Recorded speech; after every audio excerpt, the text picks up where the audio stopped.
Magandang umaga sa inyong lahat mga kabayan. Ayan, maaga kami gumising. At pagkatapos nung feeding kanina, diretso naman na kami sa po namin si Jerome. Ayan, so napanood niyo naman po yung nangyari sa paghiwalay po nila. So kailangan din namin makausap si Jerome. Sabi nandoon daw po sa pinag-i-stayan niya na pinagtatrabahonan niya dito sa UBI. So dito po namin siya pupuntahan para makausap po natin.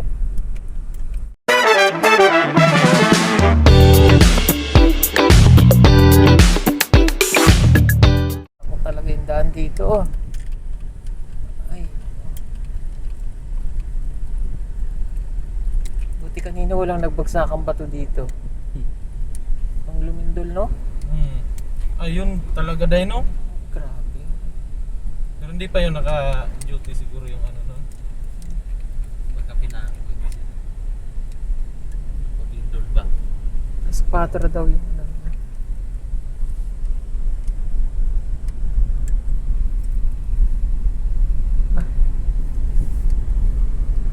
Ay, Jerome.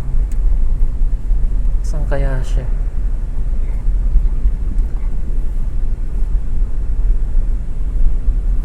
Dito man to, no? Diyan mo sa taas siguro. Laro na dito. Ayan, puntahan natin siya dito mga kababayan. Nandito po nag-i-stay si nung hindi pa natin nakikilala si Jerome po, dito po siya naglalagi. Yan. So dito na siya ulit umuwi kasi dito yung UBI yung binabantayan niya na, no? Dito yung kanyang bahay. Mag-isa lang si Jerome dito. Jerome?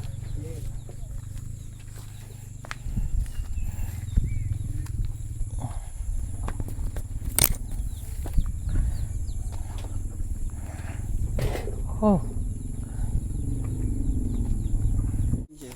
Good morning. Ano, kamusta ka? Dito ka na, gano? Sige, sandali ah. Ang ganda naman ng place mo. Tika, kabit ko lang tong mic. Kamusta ka? Kamusta ka naman, Jerome? Di jud sir nga okay kay na ako'y kuan nga nakabalita mo kadtong kung asawa na nagbalik na ang iyang dati nga iyang asawa. Oo, nabalitaan ko nga. Ano? May ka lang ba? Kuan sir, okay ra ka sa ako kay siya man no muan nga ako na ulay man ko siya nauna. Kuan lang ko sa iya o kadtong mga leader nga kung ipaligosit siya kung unsay plano niya.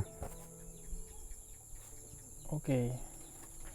Kasi, tika muna. Kasi kahapon, nakausap nga namin siya na itong lalaki daw ay dinalaw siya dyan at ang plano kukunin na si at saka itong anak.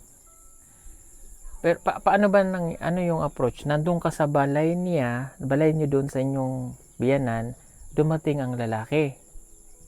Bisaya day. Ang sa may nahitabo dito naa ka sa balay niya pag human naabot ang lalaki. Wala ko sir. Wala ka. Nagkuan ko sir, nagtrabaho sir. Dito. Yes sir. Tapos pag uli mo, dito niya sinabi sa'yo. Yes sir. Pero di mo pa inabot ang lalaki. Wala sir. Paano ang pagka-istorya niya sa'yo ni Queenie? Magbulag na ta o wala man lang pag-uusap? Kasi sabi niya sa aming kahapon, yun na, pinaalis ka niya na, hindi na kayo nag-usap. Ikaw umalis ka naman na. Umalis ka na daw. Paano niya in-explain sa'yo?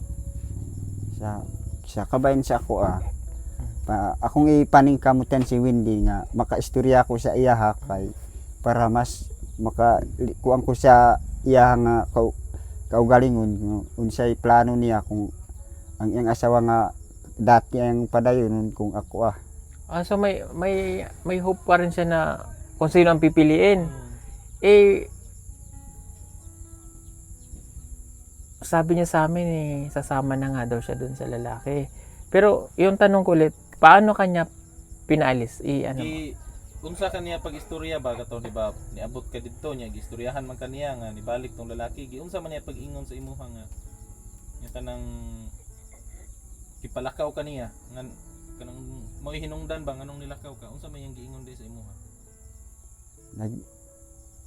Wa man nag-ingon si ako aray kabubuton nga nakaabot ang asawa nga dati mo hawa ko mo likay ko kadtong kuan yang asawa kung basi kung masok ko siya kay ako nakapuli naman ko sa yang si Wendy nya mo likay ko og problema kay para di ta mahitabo. Okay. Explain mo ulit. Sabi niya dai hindi naman daw siya sinabihan ni Quindy na kung ano yung sa kanya lang nagkusa na lang siya ba? Na umalis. Oo, kasi ayaw niya din na baka yung dating partner ni Oo. Quindy magalit sa kanya kasi baka daw pag makita siya magalit baka ano daw mangyari kaya yun yung iniiwasan niya. Okay. Kaya umalis ka, hindi na kayo nag-usap. Yes sir. Anong nararamdaman mo ngayon? Masakit sir. Masakit talaga yun. Kaso umalis ka agad eh. Pero siguro yung pride niya din naintindihan naman kita. Anong plano mo?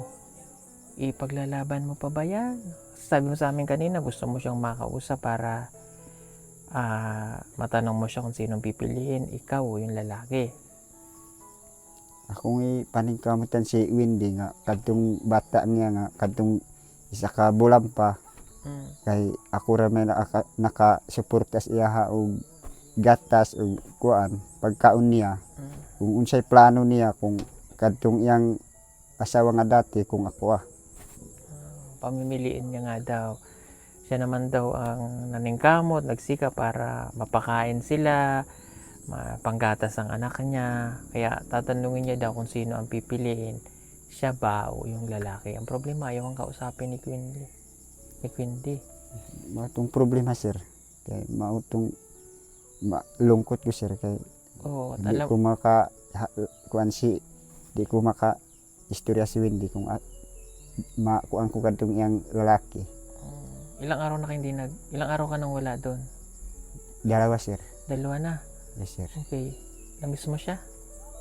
Tama sir. Kuan sir. Namiss mo? Yes sir. Tong bata? Akong isa mga akong anak nga pure sir. Kaya ako namang Inisip daw niya na Anak niya. anak niya na tunay yung Oo, Bata. inisip niya kasi na tunay niya ng anak yung bata. Ang ano kasi doon, ayaw makipag-usap ni Quindy ba sa kanya. At ayan, so kahapon ka pa namin pinapaano nga, tinanong namin doon sa UBI na nadaan doon. Wala ka nga daw doon, kaya dito kami na dumiretso. Kasi alam mo ba, ngayon kukunin na ni lalaki yung si Quindy. Isasama daw na sa Tagum.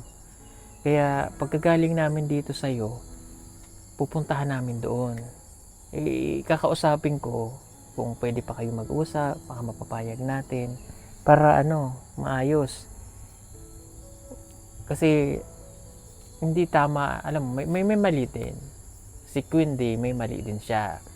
Kasi unang-una kinasal kayo sa tribo.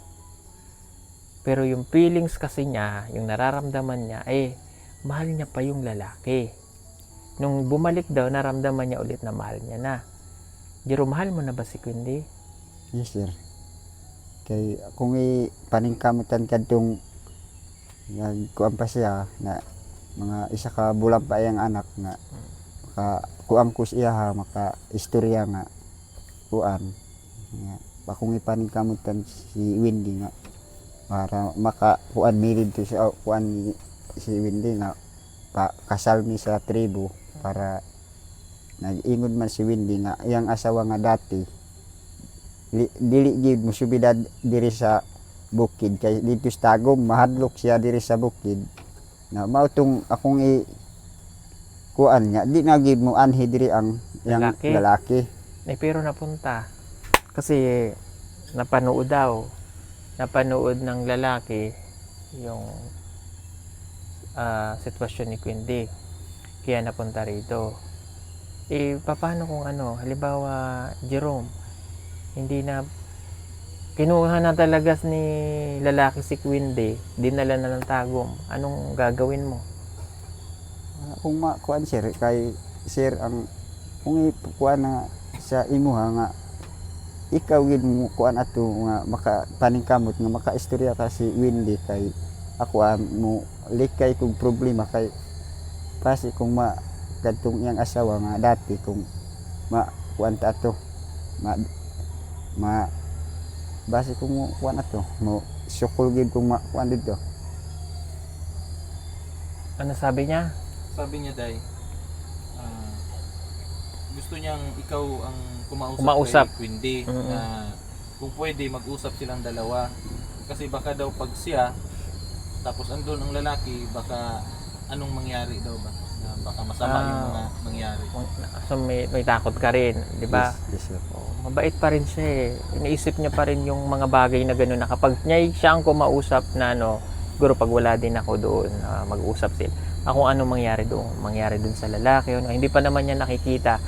Ngayon, sorry po doon sa maingay kasi nandito yung mga equipment, mga heavy equipment ng highway, yung mga nagbubungkal, mga bako, ayan, nandyan, mga bulldozer. Okay. Ano gusto mo sabihin sa kanya? Si Windy di na ko mo makaya di gid ko makaya ang akong una-una sa imuha nga sakit gid kaayo akong una-una Windy nga nag-uban ka nagkalit imong asawa nga dati nga imong mo balik sa imuha di gid mo akong una-una di gid ko makaya di gid makatulog sa para sa imuha nga pila na ka bulan ng agi na atong kuan na mo suportas imuha nga di ko gyud og maantus akong sakit gyud kaayo akong una-una nga imuha mo kuan ka sa ako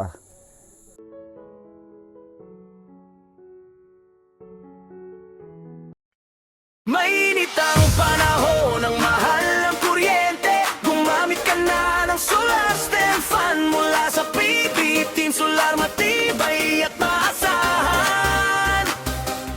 Di na mangangamba sa mahal ng iyong bill dito.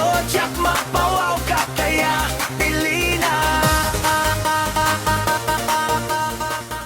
Windy di gyud makuan sa imuha nga adlaw-adlaw ko alas 4 pa sa buntag mo lakaw na ko para sa imuha nga paningkamot ko nga makakaong bugas nya pampalit og gatas kay kuan na paningkamot ko gyud nga imuha makakaong ka nya ing ani ang karon nga panahon nga ibalikan nimo ang imong asawa di ko gyud makatulog sa kuan sa imuha nga di ko gyud makaya kay di akong trabaho di na ako makatutok nya sira ko lingkod dinuktok sa plano sa imuha nga unsa ko pag recover sa imuha. Huwag kang gagawa ng hindi maganda ha. Yes sir. Huwag kang mag-iisip na alam mo minsan sila yung minsan naghihikog, wag ha. Huwag kong gagawin yun ha. Yes sir. Kaya bisag masakit na, wag mong gagawin ha. Mag-pray ka lang ha. Yes sir. Kung hindi man natin to maayos, di na namin maibalik. Kang gagawa ng mga bagay-bagay na hindi makakabuti Yes sir. ha. Yes sir. Okay, ayusin natin para mabigyan ka ng pagkakataon na makapag-usap kayo. Magawa ko ng paraan. Yes sir. Basta kang gagawa ng kahit na anong ikasasama mo rin. Yes sir. Kumain ka. Lalo kang papayat. Yes sir. Huwag mo masyadong isipin. Although masakit. Masakit yun sir. Masakit. Masakit yun ang kuan sir. Masakit talaga yan. Di ko katulog sir. Mararamdaman ko. Sino kasama mo dito? Ako ra sir. Ikaw lang. Kay wala naman si Wendy. Ibig sabihin napunta rin siya dito Yes sa sir. barang. Okay. Tanong ko nga, kayo ba'y nagtabi na? Tabi na sir. Oo, nagtabi na sila. Ibig sabihin, mahal ka na rin noon. Yes sir. Oo. Nagbaba mi dito nagkuan mi palit bugas sa nagkuyog man. Oo, kuya siya. Kay siya man pamalit og kuan gatas sa iyang anak o akong anak o iyang anak.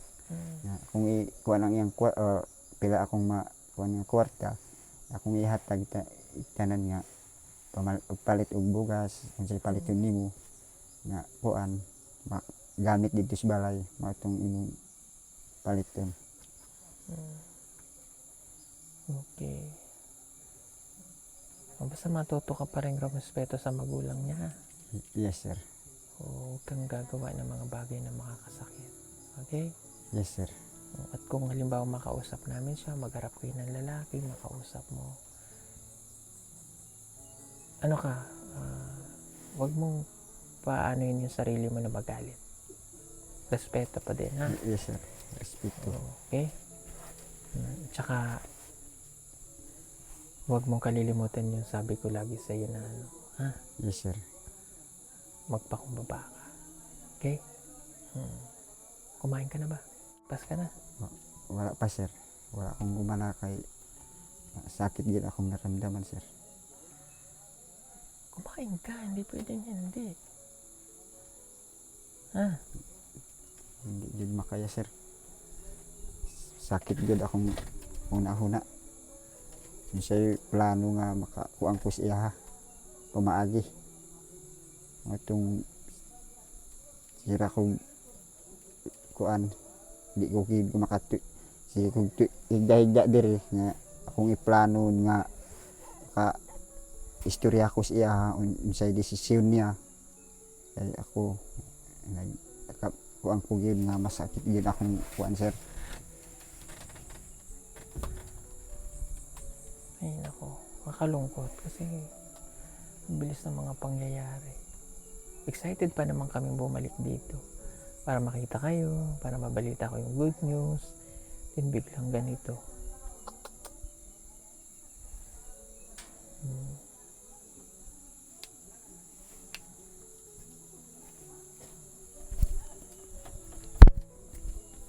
Paano kung halimbawa, ito ha, advance na tayo mag-isip.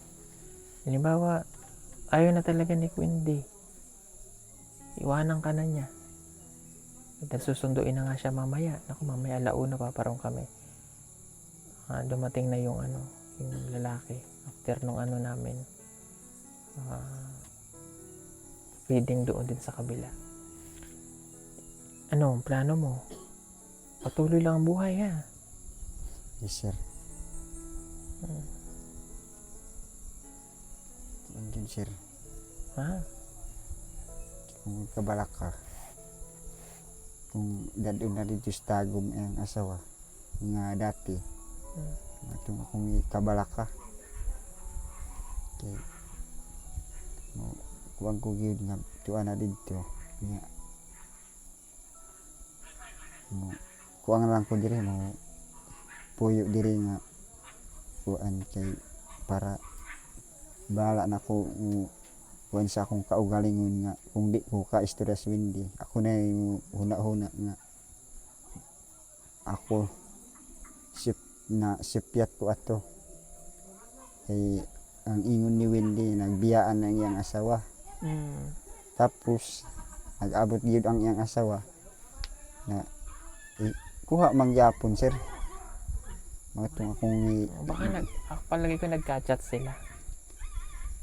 kuan sir Wala ka bang napapansin sa kanya nung ko kuan sir kay kuan lang ko no trabaho sir paggabi pasig o nagtatawagan ganyan siguro sir kay mo kuan akong lawas hago sa trabaho siyempre human pa niya po natulog na ko kay kuan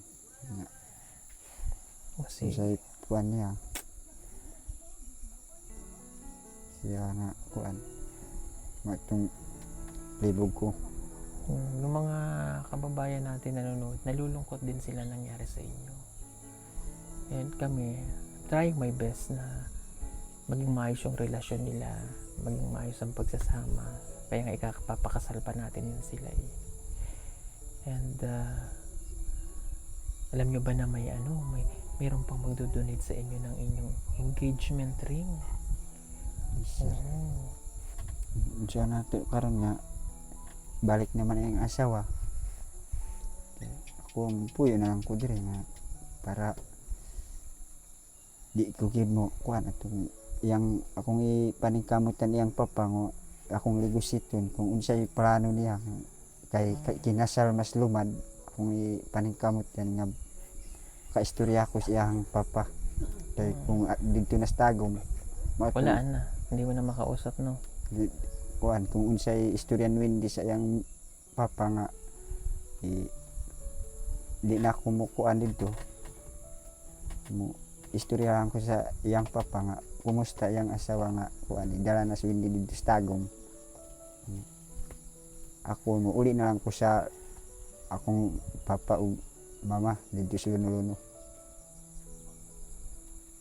Kaya wa naman si Wendy tuang na sa Tagum. Uwi ka na lang doon. Umuwi na ako doon sa Luno, sir. Kasi itong barracks niya po, pinag-stayan niya lang dito kapag nagtatrabaho siya rito. Pero pag doon siya nauwi sa Luno.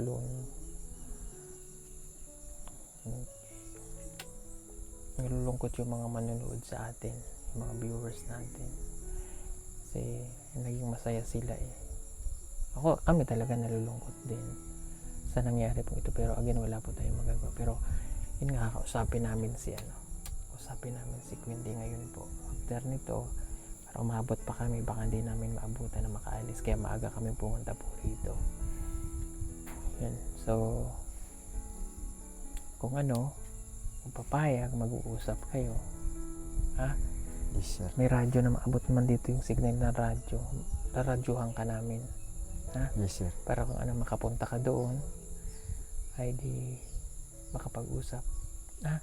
Yes, sir. Try namin lang, pero kung hindi talaga wala akong magawa eh. Yes, sir. Kasi hindi naman natin hawak ang buhay ni Wendy, ang pag-iisip nila, ang puso nila, hindi natin pwedeng hadlagan. Pero may mga consequences lang din na kailangan ayusin yun. May mga respeto na kailangan ayusin. Yes, Kasi kasal po yan sa lumad. So, yun din dapat nilang maunawaan. No? Yes, sir. Sige. Kaya mo yan, ha? Kaya lang, sir. Pag Huwag kang malungkot. yes, sir. Okay. Ano ka lang, maning kamot na magtrabaho, ha? Yes, sir. Huwag kang mag-isip pa kung ano mangyari sa'yo, ma-stress ka, hindi ka makapag-focus sa trabaho. Malay mo, baka hindi talaga siya yung itinadhana. Yes, sir. O kung siya man ang itinadhana, nagagawa pa rin ng paraan para kayo magkaayos. Yes, sir. Ha? Yes, sir. Sige po mga kababayan, at adtuan muna natin sa si Quindy. Dahil alauna daw, mga ganyan ng hapon. Kasi yung lalaki, syempre doon pa manggagaling sa Tagum, medyo malayo yung papunta dito. So para kung ano man abutan natin, makausap natin. Okay? Salamat po at huwag kayong malungkot. Ganun talaga ang love life. Naintindihan ko kayo at naintindihan ko siya. Wow. Parang may pinagdaanan na. Joke lang po. So yun lang po. Nakakalungkot man pero kailangan din nating tanggapin. Maraming salamat. Tabangan nyo na lamang po yung kasunod po nito yung pagpunta po namin kay Quindy. Jerome, Yes, sir. mag-ingat ka dito. At ikaw Yes, sir. Kaya kuan. Dito ba makakuan sa una nga daitan. Eskwela ta maggamay. Oo, tama. Itaranin mo kuan sa kuan sa akong kaugalingon nga unsay pa ma-idea nato asa ta mo pamaagi nga maka-istorya ta sa ni Wendy. Wala, sige. Baka may pababa na, ha? Yes, sir. Ingat. Mag-iingat ka rin dito, ha? Yes, sir. Ako nang bahala. Titingnan kung payag natin makausap. Ay, nako.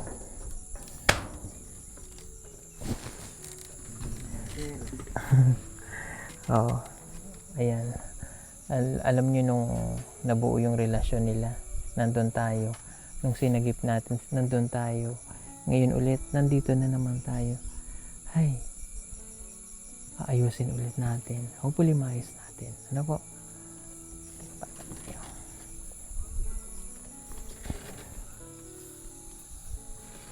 Siya, sige po mga kababayan.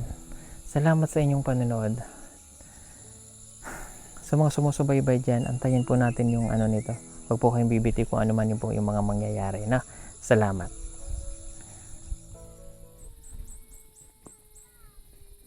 Hello.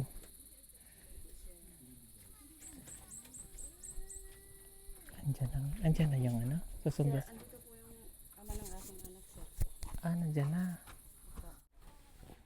Hello po. Hello, Nay. Bakit niya naka-video? Di para maano lang ba naman, kuya? Okay lang ba kung ma-video namin? Sir, huwag kayong mag-video. Kung pwede lang sana, sir ba? Huwag naman, sir.